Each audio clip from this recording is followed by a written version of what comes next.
Hi friends, welcome to my channel Ponnus world. അപ്പോൾ എല്ലാ കൂട്ടുകാർക്കും ഇന്നത്തെ ഒരു കുഞ്ഞു വീഡിയോയിലോട്ട് പോയാലോ. അപ്പോൾ എല്ലാവരും വീഡിയോ സ്കിപ്പ് ചെയ്യാതെ കണ്ടൊന്ന് സപ്പോർട്ട് ചെയ്യണേ.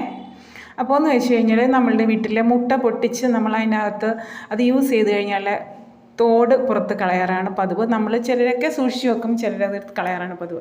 അപ്പോൾ അതുകൊണ്ട് നമുക്ക് ചെയ്യാൻ പറ്റിയ ടിപ്സ് തന്നെയാണ്. കണ്ടില്ലേ, നമുക്ക് വിത്ത് മുളപ്പിക്കുന്നതിന് കുഞ്ഞു ട്രേ വാങ്ങിച്ച് പൈസ കളയേണ്ട കാര്യമില്ല. നമ്മൾ കടലാസ് കൊണ്ടുള്ള കാർഡ്ബോർഡ് ഉണ്ടല്ലോ, കാർഡ്ബോർഡ് പെട്ടിക്കകത്ത് ഇതുപോലെ മുട്ടത്തോട് നിരത്തി വെച്ചതിന് ശേഷം അതിലേക്ക് നമ്മുടെ ആ പോട്ടി മിക്സ് നിറച്ചിട്ട് അതിലേക്ക് വിത്തുകൾ പാകി കൊടുത്തു കഴിഞ്ഞാൽ നല്ലതുപോലെ വിത്തുകൾ മുളച്ച് കിട്ടും, നമുക്ക് യൂസ് ചെയ്യാം. ഓക്കെ, എല്ലാവരും ഒന്ന് ട്രൈ ചെയ്യാൻ നോക്കൂ. നമുക്ക് വളരെയധികം യൂസ്ഫുള്ളാണ്. അതുപോലെ തന്നെ നമ്മുടെ പ്ലാസ്റ്റിക് ട്രെയിലൊക്കെ നിറയ്ക്കുന്നതിനേക്കാൾ ബെറ്ററാണ്. അതുപോലെ തന്നെ കഴുകിയെടുത്ത മുട്ടത്തോട് ഞാൻ മിക്സിയുടെ ജാറിലേക്ക് ഇട്ട് കൊടുത്തിട്ടുണ്ട്. അപ്പോൾ അതൊരു ചെറിയ വെള്ളനില ഉണ്ടായിട്ട് നല്ലതുപോലെ പൊടിഞ്ഞ് കിട്ടിയിട്ടില്ല. അപ്പോൾ ആ പൊടിച്ചെടുത്ത മുട്ടത്തോടും അതുപോലെ തന്നെ ഒരു സ്പൂൺ സോഡാപ്പൊടിയും അതിലേക്ക് ഒരു നുള്ള് ഞാൻ വിമ്മാണ് എടുത്തിട്ടുള്ളത്. എൻ്റെ കയ്യിൽ ലിക്വിഡ് ഇല്ലായിരുന്നു. അപ്പോൾ വിമ്മ് സോപ്പ് ഞാൻ ലേശം ഇട്ട് കൊടുത്തിട്ട് നല്ലതുപോലെ ഇത്തിരി വെള്ളം കൂടെ ഒഴിച്ചൊന്ന് മിക്സ് ചെയ്തെടുത്തിട്ടുണ്ടേ.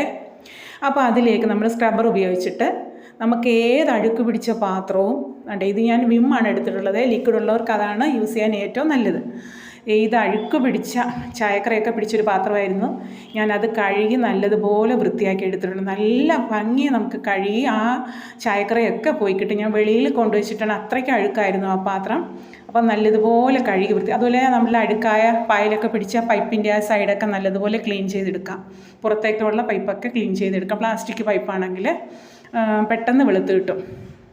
അതുപോലെ തന്നെ ഗ്യാസ് അടുപ്പ് കുറച്ച് ദിവസമായി ഞാൻ ക്ലീൻ ചെയ്തിട്ട് അപ്പോൾ നിറയെ തൻ്റെ അഴുക്കുകളൊക്കെ ആയിട്ടുണ്ട്. അപ്പോൾ അതിൻ്റെ ടോപ്പൊന്ന് ഞാൻ തുടച്ച് സ്ക്രബ്ബർ വെച്ച് തുടച്ചിട്ട് ഒരു കോട്ടൺ തുണിയോ അല്ലെങ്കിൽ ബനിയൻ തുണിയോ വെച്ചിട്ട് നമുക്ക് ക്ലീൻ ചെയ്തെടുക്കാം. ഇതൊരു 15 വർഷത്തോളമായി പഴക്കമുള്ള ഗ്യാസ് സ്റ്റവാണ്, പുതിയതൊന്നുമല്ല. അപ്പോൾ അതിൻ്റെ ആ ടോപ്പ് നല്ലതുപോലെ ഞാൻ തുടച്ച് വൃത്തിയാക്കി എടുത്തിട്ടുണ്ട്.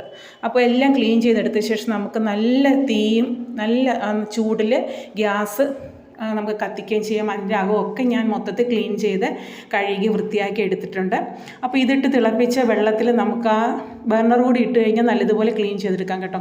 അപ്പോൾ ഒരുവിധം അഴുക്കൊക്കെ ഉണ്ടെങ്കിൽ പോയി കിട്ടും. അതുപോലെ തന്നെ തിളപ്പിച്ച വെള്ളത്തിലേക്ക് മുട്ടത്തോട് ഇട്ട് കൊടുക്കുക. അതുപോലെ തന്നെ നല്ല തിളച്ച വെള്ളത്തിലേക്ക് അതുപോലെ തന്നെ ലേശം തേയിലയും കൂടി ഇട്ട് കൊടുക്കുക. അപ്പോൾ നല്ലതുപോലെ തിളച്ച് കഴിയുമ്പോൾ അതിൻ്റെ എസൻസൊക്കെ ഇറങ്ങി കഴിയുമ്പോൾ നമുക്ക് പറ്റിച്ച് വാങ്ങി വെക്കാം. ഇത് തണുത്ത് കഴിയുമ്പോൾ ചെടികളുടെയൊക്കെ ചുവട്ടിൽ, ചെടികളില്ലാത്ത വീടുണ്ടാവില്ല, അപ്പോൾ എല്ലാവരുടെയും വീട്ടിൽ കുറച്ച് ചെടികളും പച്ചക്കറികളും ഒക്കെ ഉണ്ടാവും. ഇത് നമ്മൾ നല്ലതുപോലെ ഞെവിടി അതിൻ്റെ ആ ഒരു സത്തൊക്കെ ഇറങ്ങിയ ശേഷം അതേപടി നമുക്ക് തണുത്ത് കഴിയുമ്പോൾ ചെടികളുടെയൊക്കെ ചുവട്ടിൽ ഒഴിച്ചു കൊടുത്തു കഴിഞ്ഞാൽ നല്ല രീതിയിൽ ചെടികളിൽ പൂവും ഉണ്ടാവും. അപ്പോൾ എല്ലാവർക്കും ഈ ടിപ്സ് ഉപകാരപ്രദമായി എന്ന് കരുതുന്നു. എല്ലാവരും ഒന്ന് ട്രൈ ചെയ്ത് നോക്കുക. നമ്മുടെ ചാനലിനെ ഒന്ന് സപ്പോർട്ട് ചെയ്യുക. ഓക്കെ.